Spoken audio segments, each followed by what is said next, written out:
यदि मनुष्य के मन में दृढ़ निश्चय और संकल्प हो तो उसकी सारी शारीरिक दुर्बलता नष्ट हो जाती है। ये बात देखने सुनने में भले ही कुछ विचित्र लगे, किंतु अनुभव द्वारा ये पूर्णतया सत्य पाई गई है।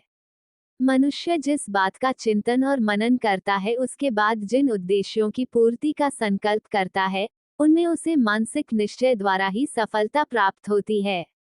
मनुष्य का मन शरीर को जो भी कार्य करने का आदेश देता है, शरीर उसकी आज्ञा का उल्लंघन नहीं कर सकता। मेहनत का नशा एक ऐसा नशा है जिसे ये लग जाए उससे छूटता नहीं है। यह ऐसी चीज है जो इंसान को कहां से कहां पहुंचा देती है। हमारी आज की कहानी शुरू करने से पहले चैनल को सब्सक्राइब जरूर करें। मेहनत का नशा। आज मैं आपको एक कहानी सुनाऊंगा जिसमें एक अभिनेता को मेहनत का नशा लग जाता है। उसे इस कदर लत लग जाती है कि उसे मेहनत के अलावा और कुछ सूझता ही नहीं था। वह अपने काम में इतना मगन हो गया था कि कब उसकी तबीयत खराब हो गई उसे पता ही नहीं चला। वह कितना अधिक परिश्रम करता था, धीरे धीरे स्वास्थ्य खराब रहने लगा और अंत में उसका रोग बढ़ गया। परिस्थिति बहुत ही विकट थी और डॉक्टरों ने भी उसे यह स्पष्ट कह दिया कि अब वह केवल आराम करे तथा अपना अभिनय का काम कुछ समय के लिए बंद कर दे, वरना अपनी हालत का जवाबदार वह खुद होगा। यदि वह विश्राम करेगा तो उसका स्वास्थ्य सुधरेगा, अन्यथा उसे अपने जीवन से भी हाथ धोना पड़ सकता है। वह अभिनेता अपने डॉक्टरों की सलाह सुन लेता था, परंतु वह उस पर कभी अमल नहीं करता था और अपना कार्य पूर्ववत करता रहता था। क्योंकि उस अभिनेता को मेहनत का नशा था, वह डॉक्टरों की इस प्रकार की बातें सुनकर थोड़ा सा मुस्कुरा देता था और समय आने पर फिर अपना कार्य करने के लिए पहुंच जाता था। एक बार की बात है, वह अभिनेता बहुत अधिक बीमार पड़ा और उसी समय उसे एक नाटक में अपना अभिनय करना था। उस रात को डॉक्टरों ने उसे कार्य करने के लिए बहुत मना किया था और यह चेतावनी भी दी थी कि इस अवस्था में यदि उसने अभिनय किया तो उसे अपने जीवन से हाथ धोना पड़ सकता है। उस रात उस कलाकार ने बहुत ही सुंदर अभिनय किया। अपने अभिनय में उसने जान डाल दिया। वहां उपस्थित सारे दर्शक प्रसन्नता से वाह वाह कर उठे, परंतु सबसे अधिक आश्चर्य और मजे की बात ये रही कि डॉक्टरों की भविष्यवाणी गलत हो गई और उसे कुछ भी नहीं हुआ। उल्टा उसकी तबीयत पहले से काफी अच्छी हो गई। दोस्तों, इसके पीछे सच्चाई यह है कि मंच पर आते ही वह कलाकार पूर्ण स्वस्थ मनुष्य के समान व्यवहार करता था और अपने आप को उस पात्र में इस कदर डुबो लेता था कि उस वास्तविक चरित्र का स्मरण ही नहीं रहता था।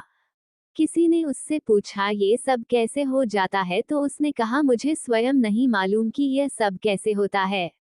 मैं तो बस इतना ही जानता हूँ कि जब मेरा मन आज्ञा देता है तो शरीर उसके इशारों पर कार्य करने को मजबूर हो जाता है। इस प्रकार के उदाहरण हम लोग अपने जीवन में भी कई जगह देखे होंगे।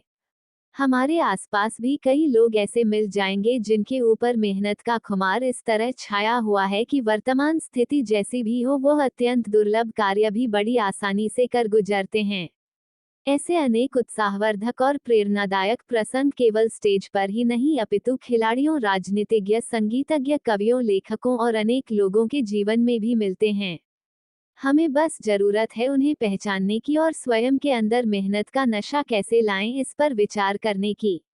मन की यह प्रबल शक्ति ही सब प्रकार की दुर्बलताओं पर विजय प्राप्त कराने में सक्षम होती है।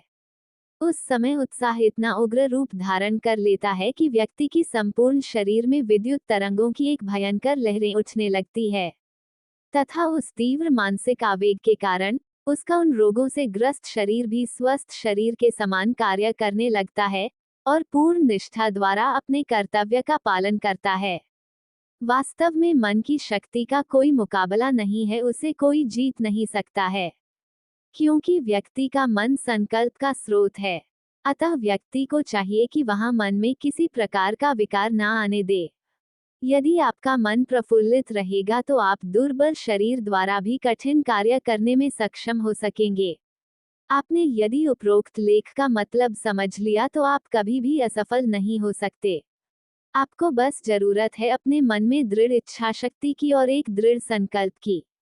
इसके पश्चात आप कभी भी पीछे मुड़ के नहीं देखोगे। ये मेरा विश्वास है, क्योंकि व्यक्ति में यदि किसी भी कार्य के प्रति नशा छा गया तो वह कार्य हुआ ही समझो।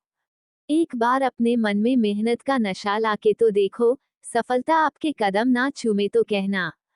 धन्यवाद।